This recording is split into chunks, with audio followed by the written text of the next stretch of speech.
Welcome to the Planning for Life podcast with certified financial planner professional Russell Jacobs and financial life advisor Carl Coolidge. Carl and Russell will share creative strategies and ideas for overcoming challenges in your personal and financial life. Inevitably, life happens, and we will empower you to reach your destination. Thanks for joining us. Now, on to the show. Hello and welcome to another Planning for Life podcast. Today, we're going to talk to Carl Coolidge about something that I believe makes them truly, truly unique and different. If you remember back to the first few podcasts, one of the things that we talked about was their rich process, which is their financial planning process. And as we had some more podcasts with Russell and Carl, one of the things that keeps bubbling up is numbers is one aspect of having a retirement plan. But what we're going to talk to Carl today is truly about planning for life. So after all of the numbers make sense and you know where you can where you can go and what you can do within retirement, we're going to talk about what you're going to do in retirement, because this can be a humongous chunk of your life. In fact, you can be retired in some situations longer than you worked. So if we're going to just put the money stuff aside, which is what we're going to do in today's podcast, we're going to pick Carl's brain about how do you manage the other aspects of retirement. So Carl, welcome to the show. Thank you, Matt. Glad to be here. Well, so this really is something that, and when you talked to your guest a couple of podcasts ago, there were a lot of the philosophy or the topic that we're going to talk about bubbled up within that podcast. But when you're talking to them about life and what they're going to do in life after retirement, can you tell us where you even begin? Well, as I tell a lot of our clients, we play part therapist, like it or not, unfortunately, because we're not only asking them financially what's going on and really helping them formulate their plan so that, as you mentioned earlier, they can be on track for retirement. But we're also really wanting to understand what do they want to do, because that does dictate some of the things we're looking for, meaning, where do you want to live when you retire? Are you going to stay in the same place? Are you going to go where your kids or grandkids are? Then that turns into questions, maybe you should rent before you own because it sounds great. Just like when we vacation places, we say, wow, I'd love to live here.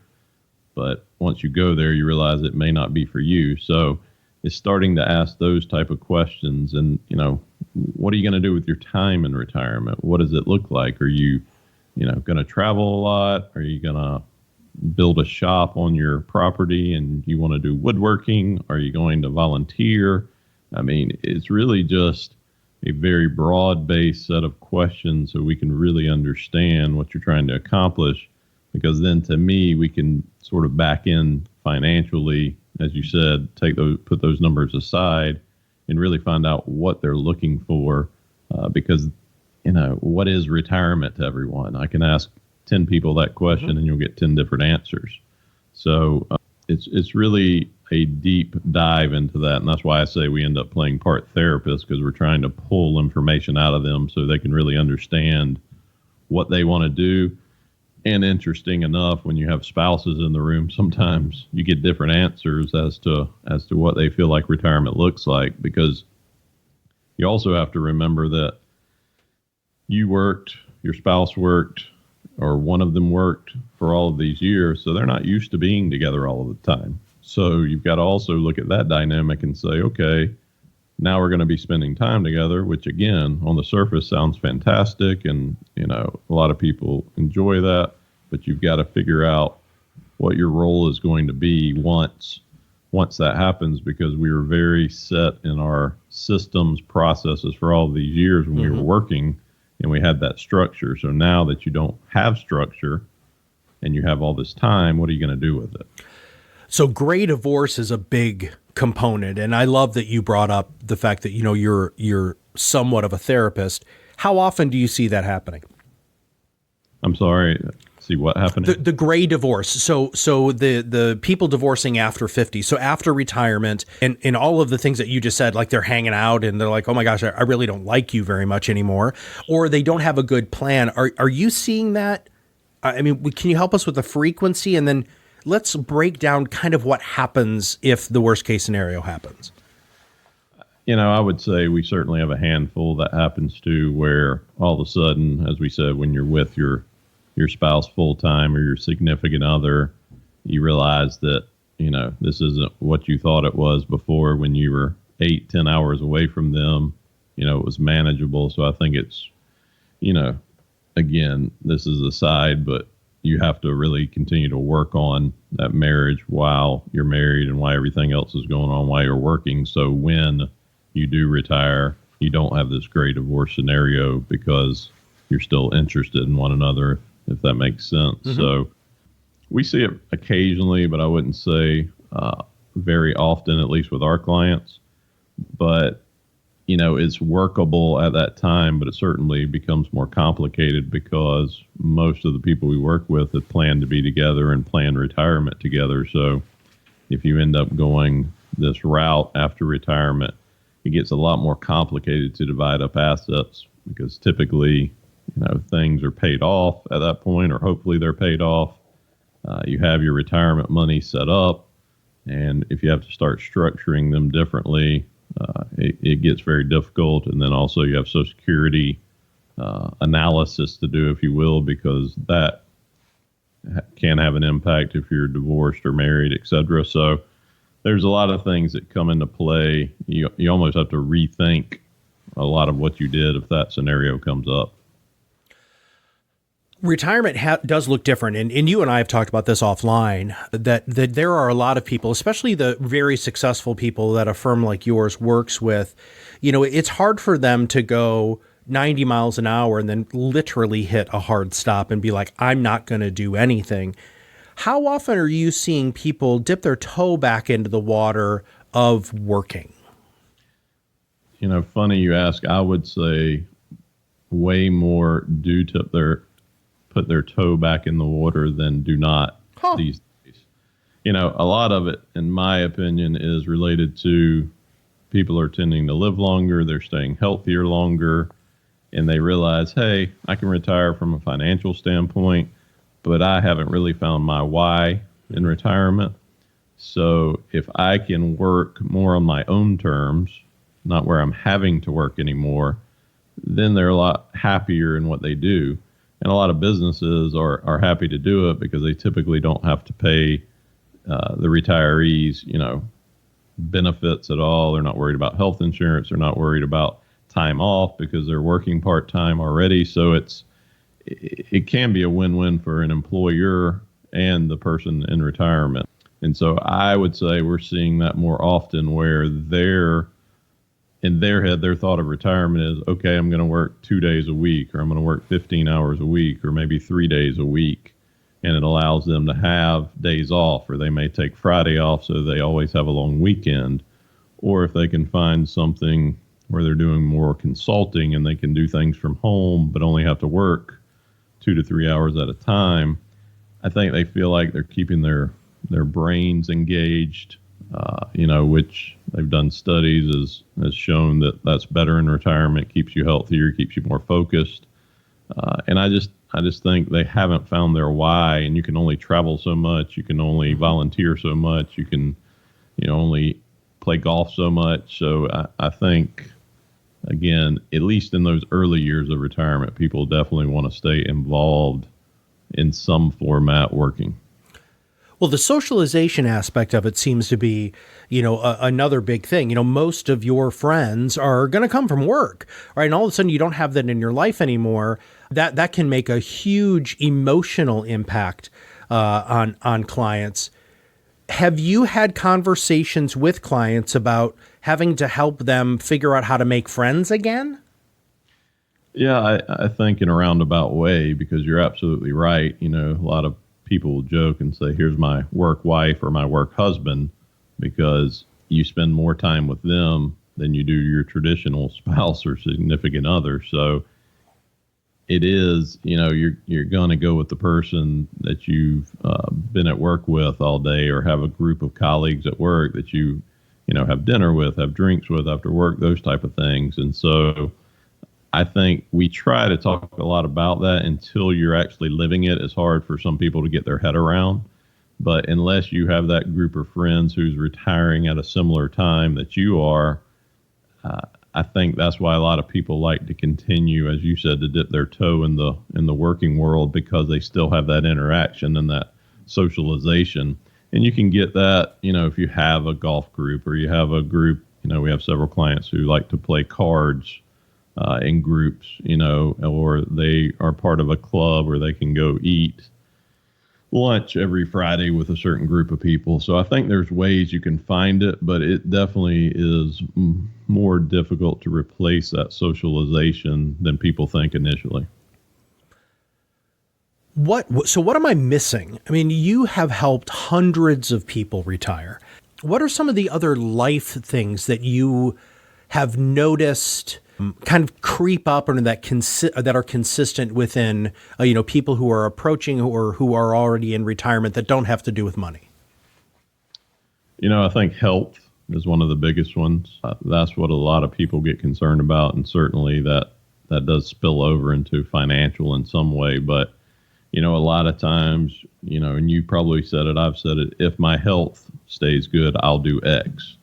And so that's what I've seen is probably a big focus, is that, they have concerns about how their health is going to relate to the things they want to do. Meaning, if they want to travel, are they still going to be mobile? Are they still going to be able to, do all of the things that come along with flying and walking and all of those items, which sounds simple, but that's concerning. Are they going to have access to facilities or medicine if they need it while they're traveling? How long are they going to be able to continue to do those things that they want to do? And that's why I think the part-time a lot is interesting to people when they retire, because they can still do some of those things that they want to continue doing on an ongoing basis, but they can also stay involved in social and feel like they can find that balance. So I'd say healthcare is a big concern, and making sure they feel very comfortable with that.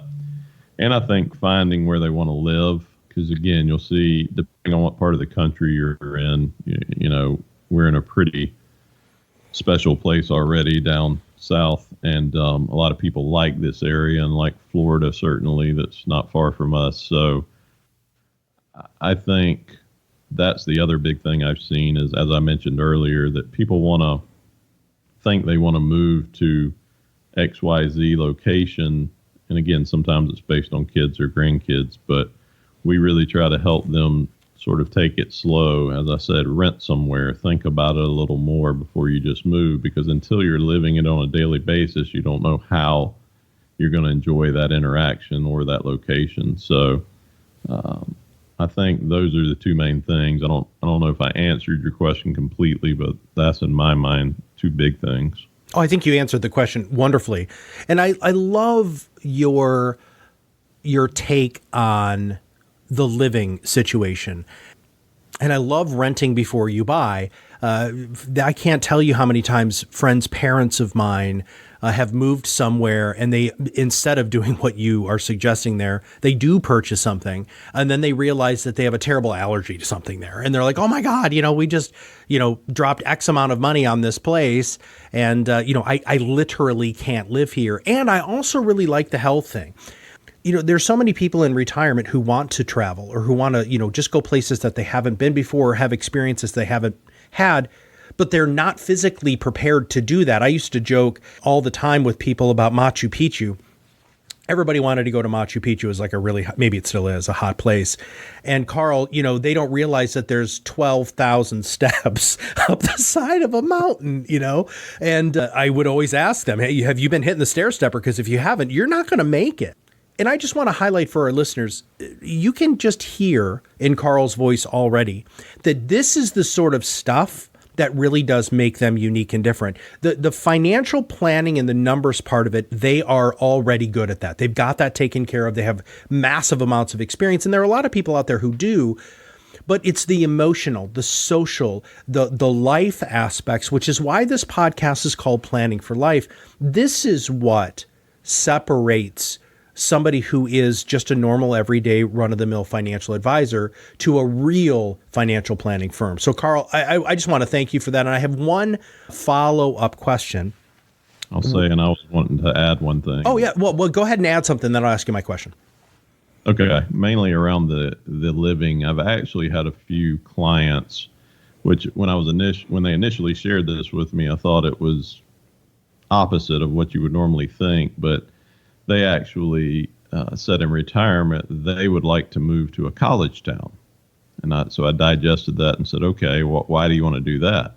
Well, a couple of things. One, they have access to typically really good health care, because a lot of universities have health systems, as part of their campuses and so forth, and their teaching schools. So you get the healthcare aspect.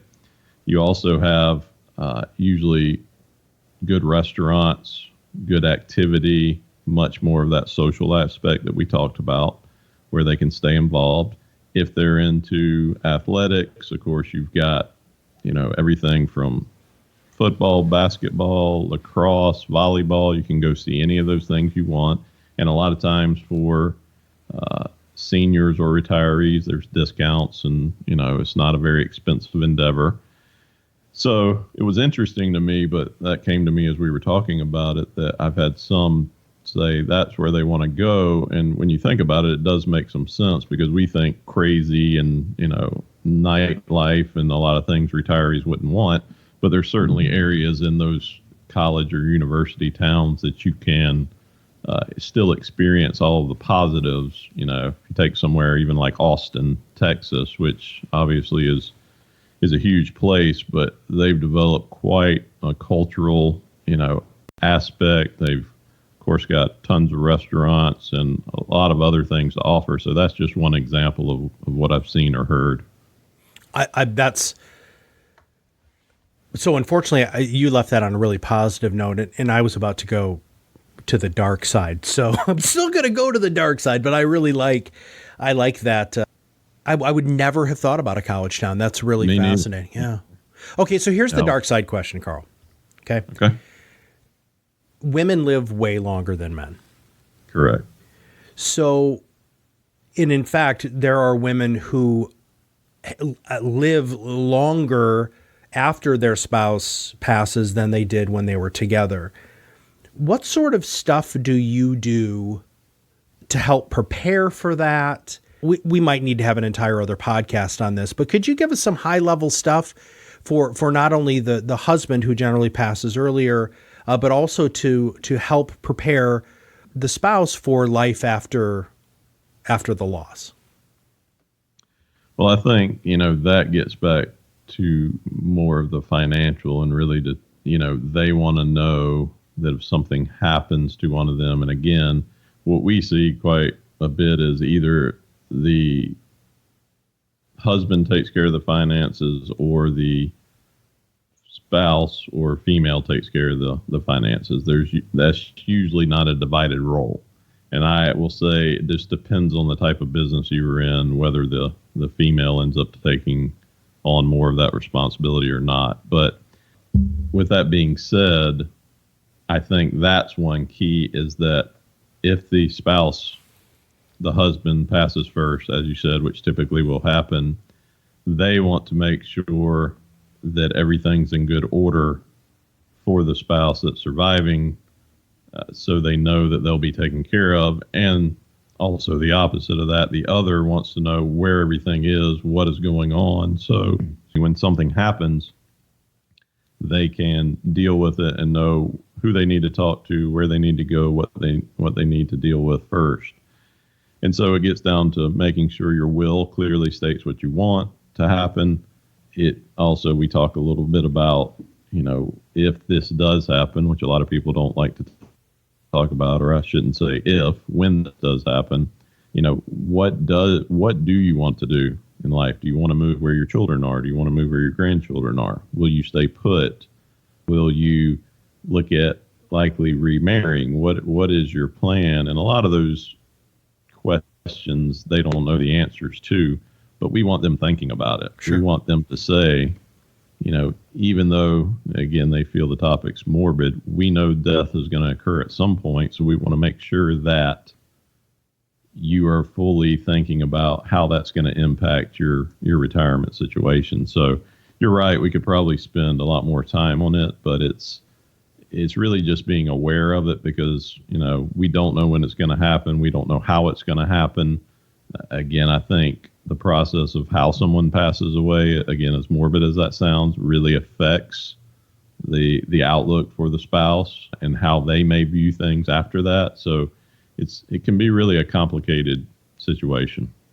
Well, we might dive into that a little bit more deeper. I just wanted to, since we're talking about the life aspect of it, we do really have to talk about that too. So, all right. Do you have any other closing thoughts or ideas before we wrap up today's podcast? What I'd say in summary is just, make sure with your advisor that you're having these deeper conversations. And if they're not having these conversations with you, then again, they may not be the best fit. But the numbers and with the evolution of software, numbers, calculators, I won't say figuring out retirement's easy, but it's much more of a systematic process. What really is difficult to determine is the whys for everyone. Why, when do you want to retire? Why do you want to retire? What do you want to do? What is retirement to you? All of those questions, do you want to have things set up for your children? Do you want to leave things for charity? It's all those other questions that really impact, to me, the numbers. And so that's what I would say is, if you're not thinking about those things, you need to be. It's kind of those really personal questions, but that helps you really flesh out your financial situation and your overall outlook for retirement. Remember, everybody, that your why cannot be solved by software. Your why can only be solved by asking good questions and having a good relationship with somebody in your life who not only has your financial, kind of thoughts and desires and dreams in order, but also making sure that you have your what's life going to be like as an important conversation. So, Carl, if somebody's sharing this podcast, which of course we hope that everybody does, if somebody shares this podcast, what's the best way for somebody who isn't working with your company to reach out? Well, they can certainly go to our website which is jacobsandcoolidge.com. You can get all of our contact numbers off of the website. You can see a little bit about our firm. And certainly, if they're interested in our podcast, we can get those out to them, but they can find email contact numbers. And I would say that's the best resource to initially reach out to us. So for everybody listening today, if you know somebody who needs to have this relationship, and through conversations, because we all have conversations about this stuff, with your friends and family, that they don't have a relationship and they're not being asked these questions, please make sure that you go to jacobsandcoolidge.com and look at them. You can follow them on social media. You can, go ahead and give them a call and just set up an appointment and have this beginning conversation, because it can truly change how you not only look at your life in retirement from a financial perspective, but also from a life perspective, hence the podcast name, Planning for Life. So, Carl, thank you so much for your thought leadership today. Absolutely. Thank you, Matt. If you have not subscribed to this podcast, all you have to do is click that subscribe now button below. That's super, super easy. And then every time that Russell or Carl or anybody on the team has a podcast, it'll show up directly on your listening device. And it's also super easy to share. All you have to do is click that share button, and you can email this, message it, share it on social media. It's really easy with just a couple of clicks. So for everybody at Jacobs, Coolidge and Company and the Planning for Life podcast, this is Matt Halloran, and we'll see you on the other side of the mic very soon.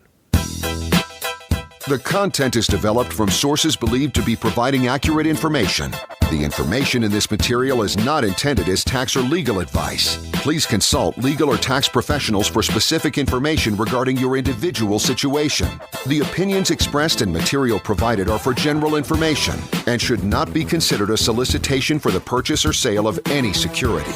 Russell C. Jacobs III, Carl B. Coolidge, James Jacobs, and William Schwartz are registered representatives of and offer securities, investment advisory, and financial planning services through MML Investor Services, LLC, member SIPC, Supervisory Office, Jacksonville, Florida. Jacobs, Coolidge and Company, LLC is not a subsidiary or affiliate of MML Investor Services, LLC, or its affiliated companies.